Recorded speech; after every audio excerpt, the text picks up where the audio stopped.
Hi friends, మీరు చూస్తున్నారు జీకేజీఎం educational YouTube channel.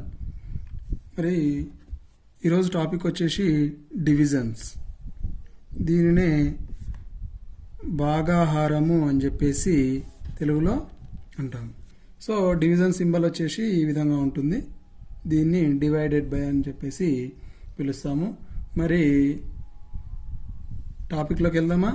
టాపిక్లోకి వెళ్ళడానికి ముందుగా ఇంకా నా యొక్క ఛానల్ని సబ్స్క్రైబ్ చేయకపోతే సబ్స్క్రైబ్ చేసి మీ ఫ్రెండ్స్తో షేర్ చేసుకోండి. అదే విధంగా నా యొక్క వీడియోకి లైక్ చేయండి. ఓకేనా ఫ్రెండ్స్? ఓకే, మరి టాపిక్లోకి వెళ్దాం. మరి డివిజన్ని ఎప్పుడు ఏ విధంగా యూజ్ చేస్తాం అనేది ఇప్పుడు మనం చూద్దాం. ఓకే, సో కొన్ని ప్రాబ్లమ్స్ ఉన్నాయి, చూద్దాం. 5th క్లాస్ టెక్స్ట్ బుక్ నుంచి వెళ్ళి వల్లి వ్యవసాయ నిమిత్తం 9,750 రూపాయలు అప్పుగా తీసుకుంది. ఆమె ఆ అప్పును సమాన భాగాలుగా 6 నెలల్లో చెల్లించాలి. అయినా ఆమె నెలకు ఎంత చొప్పున చెల్లించాలి? అదేవిధంగా ఒక తోట నుండి ఒక రోజులో 236 యాపిల్ పండ్లు తెంపారు. అయినా వాటిని సమానంగా 12 పెట్టెల్లో ప్యాక్ చేయాలంటే ఒక్కో పెట్టెలో ఎన్ని పండ్లు పెట్టాలి? అదేవిధంగా 216 అరటి పండ్లు ఎన్ని డజన్ అరటి పండ్లకు సమానం? ఈ విధంగా ఉన్నటువంటి ప్రాబ్లమ్స్ని మనము ఏ విధంగా చేస్తాం? దానిని ఈ విధంగా విభజించడానికి వాళ్లకు ఒక ఉన్నటువంటి యాపిల్స్ని కానీ వాటిని సమాన భాగాలుగా చేయడానికి ఈ యొక్క డివిజన్ అనేది ఉపయోగించడం అనేది జరుగుతుంది. మరి అదేవిధంగా నిన్న లాస్ట్ క్లాస్లో చెప్పిన విధంగా మల్టిప్లికేషన్స్కి టేబుల్స్ ఎంత ఇంపార్టెంటో డివిజన్స్కి కూడా అంతే ఇంపార్టెంట్. అయితే టేబుల్స్ వస్తేనే ఈ మల్టిప్లికేషన్స్ అండ్ డివిజన్స్ అనేవి చేయడానికి పాసిబిలిటీ అవుతుంది. కాబట్టి ప్రతి ఒక్కరు ఫస్ట్ ఆఫ్ ఆల్ టేబుల్స్ని మాత్రం కంపల్సరీగా నేర్చుకోవాల్సి ఉంటుంది. సో మరి ఈ యొక్క టేబుల్స్ నేర్చుకున్న తర్వాత మరి ఏ విధంగా చేస్తామనేది చూద్దాం. ఫస్ట్ ఒక ప్రాబ్లం తీసుకొని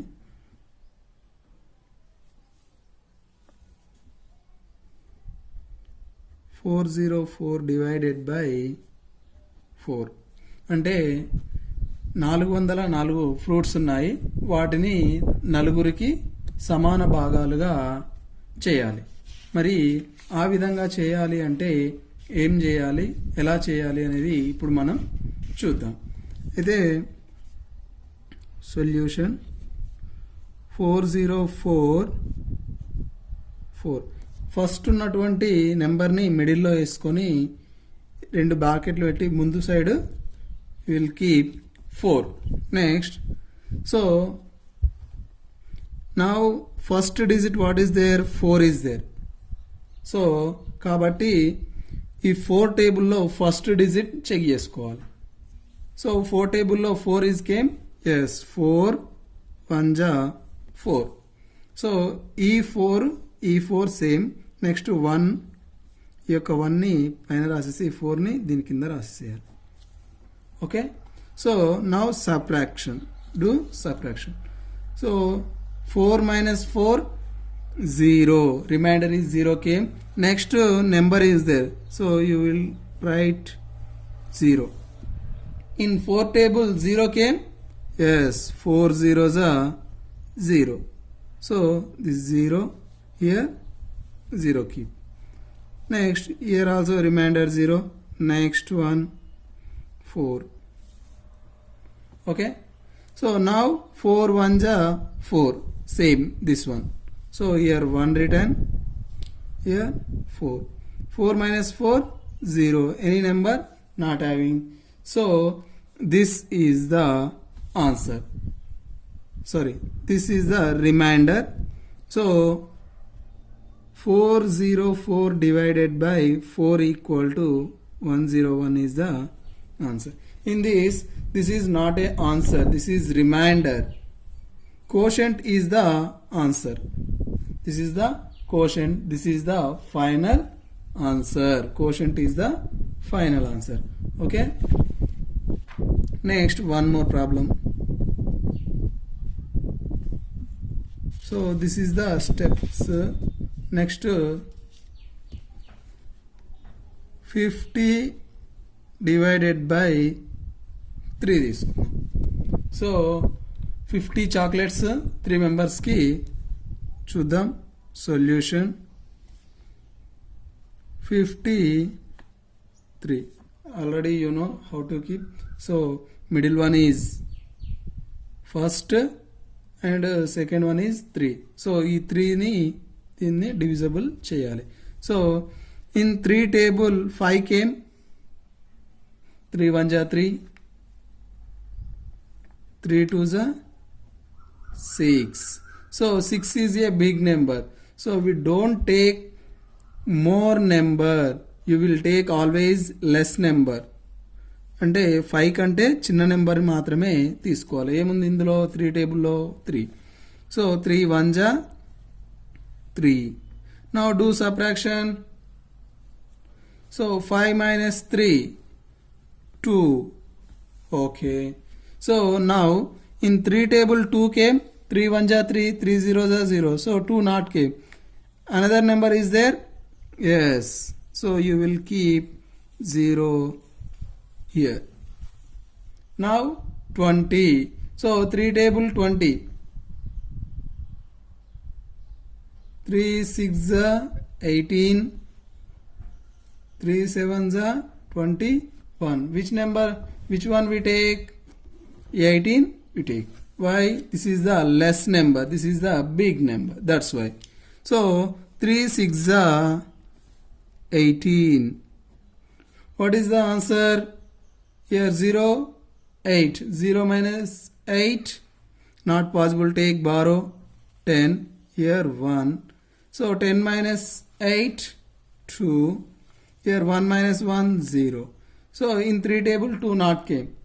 So what is the final answer? 16. So 50 divided by 3 equal to 16 and remainder is 2. So ఇంకా ఈ 50 చాక్లెట్స్ని 3 మెంబర్స్కి ఈక్వల్గా చేసినప్పుడు 16 చాక్లెట్స్ రావడమే కాకుండా ఇంకా 2 చాక్లెట్స్ మిగులుతాయి. Okay, this is the remainder. Next third one. మళ్ళీ వ్యవసాయ నిమిత్తం ఎంత తీసుకుంది? 9750 రూపీస్ అప్పుగా తీసుకుంది. ఆ అప్పును సమభాగాలుగా 6 నెలల్లో. ఎన్ని నెలలు? 6 నెలల్లో. అయితే నెలకు ఎంత అనేది ఇప్పుడు చూద్దాం. So 9750 in 6 months. So now 6 table. Take 6 table. 6 1 ja 6. 6 2 ja 12. So ఇక్కడ గుర్తుంచుకోండి, ఇక్కడ టేబుల్స్ రాసుకోవాలి. ఫస్ట్ స్టార్టింగ్లో ప్రతి ఒక్కరు టేబుల్స్ రాసుకొని చేస్తే ఈజీగా ఉంటుంది. తర్వాత మీకు వచ్చిన తర్వాత రాసుకోవాల్సిన అవసరం లేదు. ఫస్ట్ అయితే గుర్తుండడానికి మాత్రమే ఇది. So 6 1 ja 6. 6 2 ja 12. 12 is a big number. That's why I take 6. 6 1 ja 6. Now do subtraction. 9 minus 6 3. So 3 not came. ఎప్పుడైనా గుర్తుంచుకోండి, మనం సబ్ట్రాక్షన్ చేసిన తర్వాత వచ్చేటటువంటి నెంబర్ దీనికంటే అంటే ఈ యొక్క 6 కంటే చిన్న నెంబర్ రావాలి. ఓకే, ఇన్ కేస్ 6 కంటే ఇక్కడ చిన్న నెంబర్ రాలేదు, పెద్ద నెంబర్ వచ్చింది అని అంటే నువ్వు ఇక్కడ తీసుకున్నటువంటి టేబుల్ రాంగ్ తీసుకున్నావు అని అర్థం. ఓకేనా? Okay, so 3 not possible. 7. So 6 2 ja 12. 6 3 ja 18. 6 4 ja 24. 6 5 ja 30. 6 6 ja 36. 6 7 ja 42. In this 42 is big number. ఈ మిడిల్లో ఏది ఉంది? ఇక్కడ ఉంది 37. అప్పుడు మనం ఏం చేసుకోవాలి? 36 తీసుకోవాలి. సో ఈ 37 కంటే 36 చిన్న నెంబర్ కాబట్టి ఇది తీసుకున్నాం. మరి ఇది కూడా చిన్న నెంబరే కదా అనే డౌట్ వస్తుంది. సో అలాంటప్పుడు ఇది తీసుకోవద్దు. ఇది తీసుకుంటే ఇక్కడ ఈ సబ్ట్రాక్షన్ చేసిన తర్వాత బిగ్ నెంబర్ వస్తుంది కాబట్టి we don't take 30. So take 36. 6 6 36. So 37 minus 36 1. So take 5. Next 6 2s are 12, 6 3s are 18, 6 3s are 18. So this is correct? No. Already I said don't take big number. So which number you take? 6 2s are 12. Okay? 6 2s are 12. 12 take. అప్పుడు మాత్రమే we do subtraction. So in this 18 is there. 18 subtraction is possible? Not possible. 15 minus 18 is not possible. That's why only we take small number. So 15 minus 12 equal to 3. Okay, understood? ఇక్కడ ఎందుకు రాసానో అర్థమైంది కదా. So ఇలా చేస్తే ఇలాంటి problem వస్తుంది కాబట్టి అలా రాసి చూపించాను. సో నెక్స్ట్ వచ్చేసి you keep 0. Next 30 came in 6 table. Yes, 6 5s are 30. Here came 6 5s are 30. What is the answer? 1625. Each 1 month.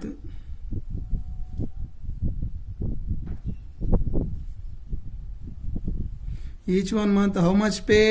1625 rupees pay చేయాలి. ఎవరు? ఈ యొక్క వల్లి. అలా చేస్తే 6 monthsలో తన అప్పు క్లియర్ అవుతుంది. Okay, yes. Next 4th one. 216 bananas.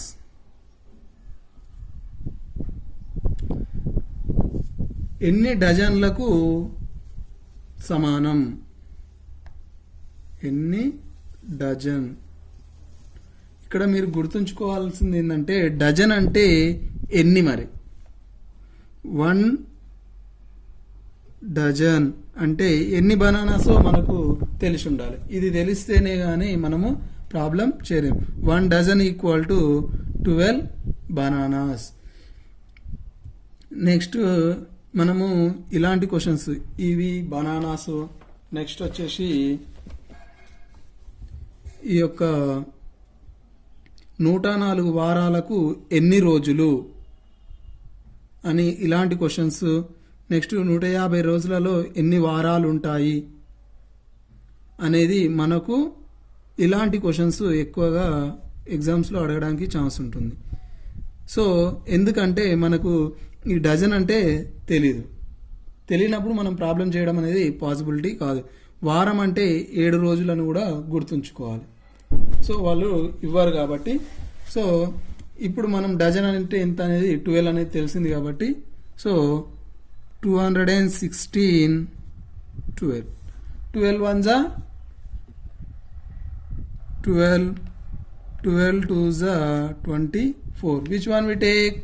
12 ones are 24 is a big number. ఇందాక చేసినా కదా ఇక్కడ బిగ్ నెంబర్ వేస్తే ఏమైంది? It's subtraction is not possible. It's not correct. That's why 12 ones are 12. Now subtraction do. Here 1 is there, here 2 is there. Take borrow. 11. 11 minus 2 9. Here 1 is there. Why? 1 borrow is gone. So remaining 1. 1 minus 1 0. Yes, this is small number compared to this number. Yes, 12 కంటే ఇది చిన్న number కదా. So మనం చేసింది correct step. So next 6 written. Okay, 12 table. 12 8s are 8 2s are 16. 1 గుర్తుపెట్టుకోమని చెప్పినాను. 1 plus 8 9 96. When 8s are 0. So total how many dozens? 18 dozen. ఎన్ని dozens? 18 dozens అరటి పండ్లు ఉంటాయి.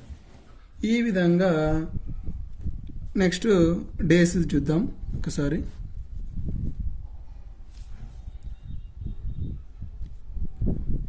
104 రోజులలో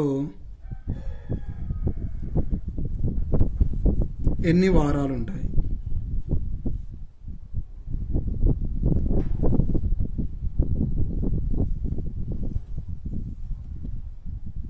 ఎన్ని వారాలు ఉంటాయనేది చూద్దాం. So 1 week equal to 7 days. ఇది మనం గుర్తుంచుకోవాలి, క్వశ్చన్లో ఇవ్వరు. 104 7 7 1 ja 7 7 2 ja 14. So we take 7 1 ja 7 1 7. So 10 minus 7 3. Next 4 34 7 2 ja 14 21 28 35. Now which one we take? 35 or 28? 28. 7 4 is 28. So take borrow 14. 14 minus 8 6. Here 2 is there 0. So 14 weeks 6 days. And 6 days అనేవి ఉంటాయి. Okay, ఇది ఈ విధంగా గుర్తుంచుకోండి. అయితే ఈ ప్రాబ్లమ్స్ చేసేటప్పుడు ఒక చిన్న లాజిక్లు కూడా చిన్న లాజిక్స్ ఉంటాయి, అవి కూడా మీరు గుర్తుంచుకోండి. ఎలా అంటే ఇప్పుడు మల్టిప్లికేషన్స్లో జీరోస్ ఇచ్చినప్పుడు చెప్పాను కదా, అదేవిధంగా మరి డివిజన్లో జీరోస్ వచ్చినప్పుడు ఏం చేయాలి? సో 300 డివైడెడ్ బై 100 అని వచ్చింది. 300 డివైడెడ్ బై 100. ఈ విధంగా ప్రాబ్లం వచ్చినప్పుడు ఇక్కడ 2 zeros ఉన్నాయి, ఇక్కడ 2 zeros ఉన్నాయి. సో ఈ 2 zeros క్యాన్సిల్ చేయండి. అంటే మనము డివిజన్ని ఈ విధంగా కూడా రాసుకోవచ్చు, 300 బై 100 అని. సో zeros క్యాన్సిల్ అయినప్పుడు answer is 3. Okay, next second one, 425 divided by 100. ఏ విధంగా రాసుకోవచ్చు? 425 by 100. సో ఇక్కడ చూడండి 3 వచ్చింది, ఇదేంటి? కోషంట్. మరి ఇక్కడ remainder 0, remainder is 0. So any number not అవి. సో ఎప్పుడైనా గుర్తుంచుకోండి, కింద ఎన్ని జీరోస్ ఉన్నాయి? 2 zeros ఉన్నాయి. ఓకే, 1 ఉన్నప్పుడు మాత్రమే ఇది. 2 zeros ఉన్నప్పుడు ఈ 2 zeros క్యాన్సిల్ చేయాలి. పైన మరి 2 zeros లేవు కదా, అప్పుడు ఏం చేయాలంటే 1 2 దానికంటే ముందు ఒక చుక్క పెట్టుకోండి. ఇప్పుడు ఏమవుతుందంటే 25 అని చదవకూడదు, 25 అని చదవండి. ఇక్కడ ఏమవుతుందంటే కోషంట్ ఈజ్ 4, రిమైండర్ ఈజ్ 25. ఇందాక చెప్పాను చూడండి, ఇక్కడ ప్రాబ్లమ్స్లో 50 డివైడెడ్ బై 3 అయినప్పుడు 16 ఈజ్ కోషంట్, 2 ఈజ్ రిమైండర్ అని. ఓకే, ఆ విధంగానే ఇక్కడ ఇది షార్ట్ ఫామ్గా గుర్తుంచుకోండి, ఎప్పుడు కింద 100 ఉన్నప్పుడు. అదేవిధంగా నెక్స్ట్ ఒక ప్రాబ్లం చెప్తాను చూడండి, 682 డివైడెడ్ బై 100. మరి దీని యొక్క ఆన్సర్ ఎంత? 682 divided by 100. Quotient is remainder. So 2 zeros down, so before 2 అంటే 6, remainder is 8 2. Okay, next more one చూద్దాం. 6123 డివైడెడ్ బై 100 ఉంది. అప్పుడు ఏం చేద్దాం? 6123 divided by 100. So 2 zeros. So before 2 digits 1 2. Now quotient is 61, remainder is 23. So ఇప్పుడు మన competitive ఎగ్జామ్లో ఈ విధంగా ఇచ్చి కోషెంట్ రిమైండర్ కనుక్కోమన్నప్పుడు మనము ఈ ప్రాసెస్లో ఈ లెంతీ ప్రాసెస్లో వేస్తే ఉన్నటువంటి టైము ఇక్కడే పోద్ది. సో ఆ విధంగా పోకుండా ఉండడానికి ఈ యొక్క లాజిక్స్ నేర్చుకోవాలి. ఓకే, ఇవి గుర్తుంచుకుంటే సరిపోతుంది. అయితే ఈ విధంగా క్వశ్చన్ ఇచ్చేసి what is the remainder, what is the quotient అని అడిగినప్పుడు స్పీడ్ విత్ ఇన్ సెకండ్స్లో చేసేసి చెప్పేయచ్చు. మనం ఈ స్టెప్ వేసుకోవాల్సిన అవసరం కూడా ఉండదు. మనం ప్రాక్టీస్ చేసే కొద్దీ జస్ట్ ఇక్కడ 2 zeros చూస్తాం, చూడగానే ఈ టూ డివైడ్ చేసుకుంటాము. This is the quotient, this is the remainder అని చెప్పేసి. ఓకే ఓకే మళ్ళీ మనకు ఒక చిన్న డౌట్ వస్తుంది ఇందులో. సో ఇది చేసినాము, ఒక ప్రాబ్లం ఇచ్చిండు చేసినాం, మరి చేసినటువంటి ప్రాబ్లము రైటా కాదా అనే చిన్న డౌట్ వస్తుంది. చూద్దాం. ఫస్ట్ వన్ 425 డివైడెడ్ బై 100 చేసినప్పుడు ఏమొచ్చింది? కోషెంట్ ఈజ్ 4, రిమైండర్ ఈజ్ 25 వచ్చింది. మరి ఇది రైటా కాదా? ఈ విధంగా వచ్చినప్పుడు అప్పుడు ఏం చేయాలంటే మనము ప్రాబ్లమ్స్ని చెక్ చేసుకోవాలి. అంటే మనం చేసింది రైటా రాంగా అని తెలుసుకోవడానికి ఏ విధంగా చేయాలి. ఇప్పుడు ఏ విధంగా చేస్తాం? ఇది 100 పెట్టుకుంటాము, 425 ఈ విధంగా చేసినప్పుడు ఇక్కడ కోషెంట్ వస్తుంది, కింద రిమైండర్ వస్తుంది. సో ఈ విధంగా వచ్చినప్పుడు ఈ 100 మరియు ఈ యొక్క కోషెంట్ భాగఫలము అని అంటాము. ఈ యొక్క భాగఫలం మరియు ఈ యొక్క విభాజకాన్ని గుణించాలి. అంటే ఈ రెండింటిని మల్టిప్లై చేసేయాలి. తర్వాత ఈ యొక్క శేషం ఉంది కదా, అంటే రిమైండర్, దీన్ని ఏం చేయాలంటే కలపాలి, ప్లస్ చేయాలి, అడిషన్ చేయాలి. చూడండి 425 ఈక్వల్ టు కోషెంట్ ఎంత వచ్చింది ఇక్కడ? 4. అంటే 100 ఇంటూ 4, రిమైండర్ 25. 400 ప్లస్ 25, 425 ఈక్వల్ వచ్చిందా? సో ఈక్వల్ వస్తే రైట్. ఓకే, ఇది గుర్తుంచుకోవాలి. సో ఇక్కడ చేసాం కదా, ఫార్ములా వచ్చేసి dividend equal to quotient into divisor plus remainder. అంటే ఈ యొక్క కోషెంట్ని ఈ యొక్క డివైజర్ని మల్టిప్లికేషన్ చేసి రిమైండర్కి యాడ్ చేస్తే ఈ యొక్క డివైడెండ్ అనేది వస్తుంది. అయితే ఇక్కడ చేసాం చూడండి, 425 ఈ యొక్క కోషెంట్ని వచ్చినటువంటి డివైజర్ని ఈ రెండింటిని మల్టిప్లై చేసి ఇక్కడ 25 రిమైండర్ని యాడ్ చేసాం ఆ విధంగా. అయితే ఈ యొక్క విభాజ్యం ఈక్వల్ టు భాగఫలం ఇంటూ విభాజకం ప్లస్ శేషంని అడిషన్ చేయాలి. సో ఫార్ములా వచ్చేసి డివైజర్ కోషెంట్ రిమైండర్, ఇది డివిడెండ్. సో ఈ రెండింటిని మల్టిప్లై చేస్తాము, ప్లస్ కింది దాంతో అడిషన్ చేస్తాము, అప్పుడు ఏమొస్తుంది? మిడిల్ది వస్తుంది. అదేవిధంగా ఇక్కడ చూడండి, విభాజకం, విభాజ్యం, భాగఫలం, శేషం. Okay, clear? ఇది ఈ యొక్క ఫార్ములాస్. ఈ యొక్క వీడియో మీకు కనుక నచ్చినట్టయితే లైక్ చేయండి, మీ ఫ్రెండ్స్ తోటి షేర్ చేసుకోండి. చూసారు కదా, డివిజన్ భాగాహారము ఎలా చేయాలో తెలిసింది కదా. సో ఇదే విధంగా చేసుకుంటే అయిపోతుంది. ఓకేనా ఫ్రెండ్స్?